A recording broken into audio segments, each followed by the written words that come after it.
apa kabar Anda hari ini? Berjumpa kembali dalam Berita Mataram hari ini. Jumlah berita penting dan menarik lainnya telah kami siapkan untuk Anda dan berikut diantaranya. Kekeringan meluas, Pemda tetapkan status tanggap darurat kekeringan. Antisipasi kenaikan harga pangan, Pemda gencarkan operasi pasar murah untuk masyarakat. Ratusan warga menggelar tradisi mandi safar untuk menolak bala dan mengusir penyakit. Bersama saya Rahayu Japar, inilah Berita Mataram selengkapnya.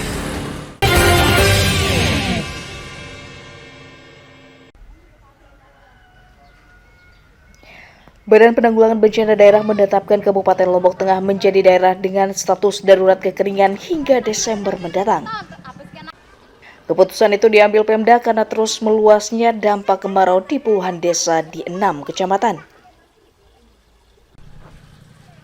Penetapan status darurat kekeringan juga karena terus meningkatnya warga terdampak, sehingga kewalahan untuk membantu penyaluran air bersih. Sementara stok air yang disiapkan BPBD Lombok Tengah semula 100 tangki, kini tersisa 22 tangki saja dan hanya cukup untuk beberapa hari mendatang. Khusus kita di Lombok Tengah, kita kan punya stok 100 tangki dan stok yang kita punya itu sudah terdropping 78 sampai dengan hari Sabtu kemarin.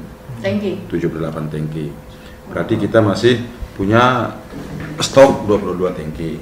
Masih sudah menipis sebenarnya. Stok 22 tangki. Ini khusus yang pengadaan dari BPBD. Untuk mengoptimalkan penanganan kekeringan, Pemda telah mengajukan anggaran ke pemerintah pusat dan mengajak BUMD dan BUMN untuk turut membantu penanganan kekeringan di daerah.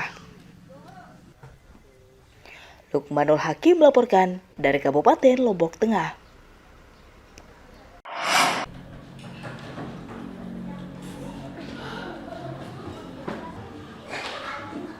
Dewan Perwakilan Rakyat Daerah menyoroti tidak akuratnya data pokok pendidikan sekolah di Kabupaten Lombok Tengah yang menyebabkan data jumlah guru juga bermasalah. Hal itu mencuat dari data Pemda soal kelebihan guru yang mencapai 505 orang berdasarkan data pokok pendidikan, namun faktanya justru malah mengalami kekurangan guru mencapai 810 orang. Kondisi ini juga menyebabkan usulan formasi guru yang disampaikan ke pemerintah pusat juga hanya berjumlah 119 orang saja. Padahal seharusnya jumlah kuota guru yang harusnya diberikan ke Pemda Loteng berjumlah 1.542 orang. Sementara formasi tenaga kesehatan yang diakomodir hanya 717 orang saja, padahal pemerintah pusat memberikan jatah sebanyak 1.331 formasi tenaga kesehatan. Kebutuhan yang harus kita penuhi. Kenapa pemerintah daerah kemarin mengajukan formasi 119? Karena alasannya guru surplus kita, kelebihan sampai 504 orang kelebihan sesuai dengan data yang dimiliki oleh BKPSDM dan Dikbud.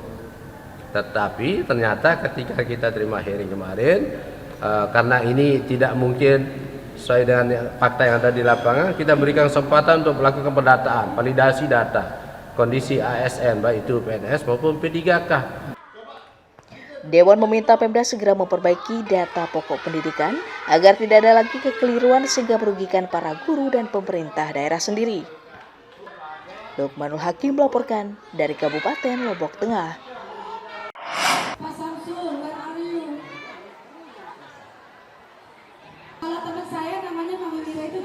Belasan sekolah jenjang SMA dan SMK di seluruh kabupaten kota mendapatkan ruang kelas baru yang diinisiasi Dinas Pendidikan NTB untuk tahun ajaran 2023-2024. Pembagian ruang kelas disesuaikan dengan kebutuhan dan kuota siswa, yakni 2 ruang kelas di Kota Mataram, Lombok Tengah, dan Lombok Timur, sementara 9 lainnya disebar ke masing-masing kabupaten lain. Penambahan ruang kelas diprioritaskan bagi sekolah negeri yang tinggi peminat dan setiap tahun kuota siswanya melebihi kapasitas. Hal itu juga dilakukan sebagai upaya pemerataan sesuai data pokok pendidikan yang diselaraskan dengan data penerimaan peserta didik baru. Satu yang dua. Ada satu yang dua. Dan berapa sekolah Pak? Ada berapa? Saya pikir dulu ya. 1, 2, 3, 4, 9, kota 5, 1, 10. KLU 1, 11. Oh, 11. 11 SNM ya. Pilihan penambahan ruang kelas diserahkan ke sekolah masing-masing dengan pilihan membangun ruang kelas baru atau alih fungsi ruangan bukan kelas sebagai bangunan pendukung kegiatan belajar mengajar. Emi Kusumo melaporkan dari kota Mataram.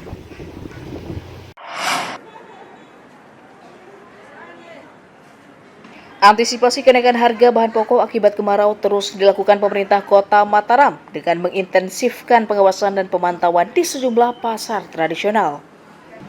Pengawasan dilakukan untuk memastikan ketersediaan bahan pokok serta mengontrol harga agar tetap stabil dan tidak membebani warga. Pengawasan akan dilakukan pada sejumlah bahan pokok seperti beras, minyak, telur, daging, dan bumbu dapur yang riskan mengalami kenaikan di akhir tahun. Pemda juga akan menggencarkan operasi pasar dengan menjual ragam bahan pokok untuk membantu meringankan beban masyarakat yang terdampak kenaikan harga. Sebelum 1 September itu kan beras Bulog kisaran per kilonya itu 9.450. Nah per 1 September itu sekarang dia 10.900, tetapi masih itu di sekitaran headnya, belum dia melebihi harga head. Itu yang perlu kita pantau, harga beras dan ketersediaan pasokan beras. Seperti apa dia bilang Pak Pinwil tadi, ketersediaan pasokan itu beras stabil. Sedangkan harga untuk kebutuhan barang pokok lainnya, ya kita antisipasi di sini yaitu telur sama daging ayam. Ada beberapa mengalami kenaikan, tapi tidak terlalu signifikan kenaikannya. Itu yang kita perlu antisipasi. Yang tanggung 57, yang paling kecil 55. Itu masih naik dari Turun. Oh, turun malah. Sebelumnya harganya yang besar 62, sekarang harganya 60. Rata-rata turunnya 2.000 berarti Iya, ya? 2000. Tapi kalau untuk menjelang Maulid biasanya yang naik Biasanya lagi, Bang. naik. Berapa biasanya kalau naiknya? Nah itu kita belum tahu. Tapi kalau tahun lalu naiknya berapa? Tetap naik. Selain memastikan stok bahan pokok aman, Pemda juga akan memperketat pengawasan jual beli bahan pokok keluar daerah oleh oknum pedagang yang ingin mendapatkan keuntungan lebih. Emi Kusumo melaporkan dari kota Mataram.